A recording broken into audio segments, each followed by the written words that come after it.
Do you ever feel lazy and just can't seem to get anything done? You're not alone.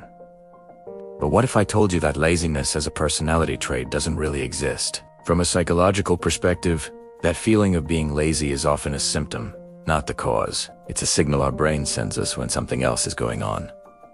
So, what could be the real reason behind it? Sometimes, it's fear. Fear of failure, fear of success, or even fear of judgment. We procrastinate because we're afraid of the outcome. Other times, it's a lack of clarity. When we're not sure what to do next, or why we're doing it, it's easy to just stop. Think about it. If you have a huge, vague goal, like get in shape, it feels overwhelming. But if your goal is walk for 20 minutes today, that's much more manageable. Another huge factor is burnout. We live in a hustle culture, but our brains and bodies have limits. If you've been pushing yourself too hard for too long without enough rest, your lack of motivation isn't laziness. It's your body's way of demanding a break. And let's not forget about perfectionism. The pressure to do everything perfectly can be so paralyzing that we end up doing nothing at all. So, how do we break this cycle? First, be kind to yourself. Instead of beating yourself up, try to understand what's really going on.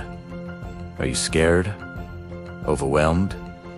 Exhausted? Naming the real problem is the first step to solving it. Next, break it down. Take that big scary task and chop it into tiny, bite-sized pieces. The smaller, the better.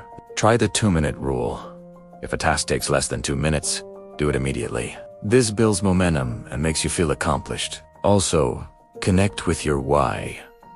Remind yourself why this task is important to you. Is it for your health? Your career? Your personal growth? A strong reason can be a powerful motivator. Finally, schedule rest. Yes, schedule it like an important meeting. True rest isn't just scrolling on your phone. It's activities that genuinely recharge you. Remember, you're not lazy. You might just need a different strategy. Try these tips and see how they work for you. Let me know in the comments what your biggest takeaway was. Thanks for watching, and don't forget to subscribe for more insights into how your mind works.